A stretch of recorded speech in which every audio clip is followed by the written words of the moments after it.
I'm back with two more examples. I'm better than ever. I've got y is less than 6. That is a linear inequality. So y graphs, these are horizontal lines because y is always going to be less than 6. So here is y equals 6, and then all along this horizontal line is where y would equal 6. So that is the graph of the line y equals 6, but I want y is less than 6. That means everything underneath that because, hey, those are all the y values that are less than 6. Now I'm going to graph this inequality here. Negative 6x plus 3y is greater than 12. I'm going to bring that minus 6x over to the other side. If I do that, I get 3y is greater than positive 6x plus 12. And divide all these guys by 3.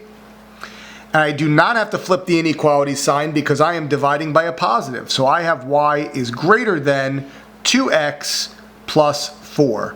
Here's where 4 is, the y-intercept. I am going to go from there 2 over 1, which is up 2 and right 1, up 2 and right 1, up 2 and right 1. I could also go down 2 and left 1, down 2 and left 1, down 2 and left 1. And I am going to use, you guessed it, a dotted line. Why a dotted line again? Because it is strictly greater than. So now, where is greater than? I said that the shortcut is it should be above the line, not beneath the line. Okay? So it should be up here. But I'm going to test the point 0, 0. Now the point 0, 0 is on this side of this dotted diagonal line that I wrote. So the origin is on the right hand side or beneath that line. So I don't think that's going to work. Let's try it. Let's put 0 in here for y and 0 in here for x. If I do that, I get 0 is greater than 2 times 0 is 0 plus 4 is 4. Is 0 greater than 4? Absolutely not. That means this point doesn't work. That means everything on this side does work. Now, where do those two lines overlap? Well, this line is being shaded down. This line is being shaded this way, and they overlap here in this area. Notice how I'm staying in that zone. I'm not going outside of the line. Notice how I'm not stopping here because everything in that zone is a solution to both inequalities. And that's what it means to be a solution to the system of inequalities. Okay? All right, moving over to the last example here. Now, you can switch these over. If I switch these over into slope-intercept form, I get y is greater than or equal to negative x plus 5. This one here, if I bring the x over to the other side, I have to remember that this is a negative y. And then I have to remember to divide everything by negative 1. And that is going to give me y is less than, because I have to flip the inequality symbol, positive x minus 3. So these are my two converted to slope-intercept form. Now, remember though, there was a much easier way to do one like this. Remember when I made my little table of values? If I make x 0, if this was an equation, what would y equal? If x is 0, y would equal 5, right? If I make y 0, then x would equal 5. So if I plot 0, 5 and 5, 0 and join those two, and I'm going to join them with a solid line, that would be the graph of that line. And it's a solid line because it's or equal to. Once again, reminder, if it's greater than or equal to or less than or equal to, it's a solid line.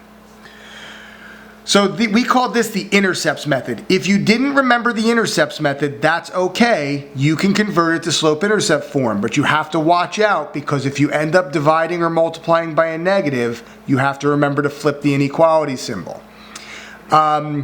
Notice how if I did change it to slope-intercept form, I would still have started at 5. The slope of this is negative 1. Negative 1 means negative 1 over 1. down one, right one, down one, right one, down one, right one. And you'll notice that you're going to end up having the same line, yes?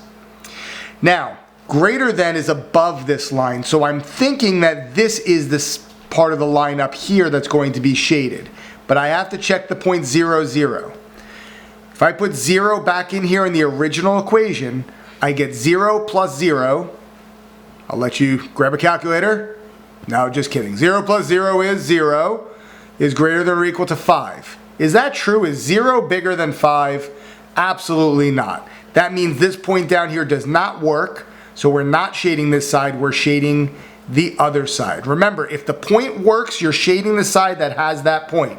If the point doesn't work, that means nothing on that side is going to work. All right, now I'm going to graph this one. So, if I use the intercepts method, when x is 0, you get negative y is 3, so positive y would be negative 3. And when y is 0, you get x equals 3. So if you forgot that, that's okay. You can go ahead and convert it over into slope-intercept form. Just make sure when you bring that x over, don't forget to change the sign, and don't forget that that negative belongs in front of the y, and the way to get rid of it is by multiplying or dividing by -1, which is going to flip the inequality sign. So now I'm going to join those points with these points, I'm sorry. I'm going to join these points here with a dotted line. Dot, dot, dot, dot, dot, dot, dot, dot. Dot, dot, dot, dot, dot, dot, dot, dot. Boom. Now, I'm going to check 0, 0. So if I check 0, 0, if I put 0 in here and here, I get 0 minus 0, which is 0. 0 is greater than 3. Is that true? Is 0 greater than 3? No. Therefore, that point doesn't work, which means I'm shading this side of the line. Which, if I remembered to flip my inequality sign, makes sense because less than is underneath the line, yes? And now where do those two lines overlap? Looks like they overlap in this region here. Because whenever you have two intersecting lines, you're always going to get 4 different quadrants here, right? So this is the quadrant that they share.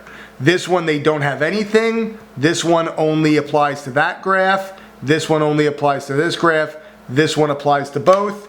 So I am going to color that in. And I hope you enjoyed my lesson. And this is the last lesson before spring break. Please do your best on it. I'm going to attach an assignment. I also have this cool graph paper.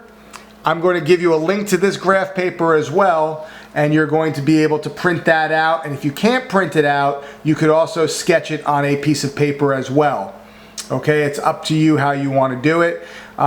You also could download this into your Google Drive and you can draw a line right on that and you can put dots right on that, although that is a little bit more difficult to do. So whatever works for you. All right, I miss you guys. I hope you enjoyed this lesson. Have a good day.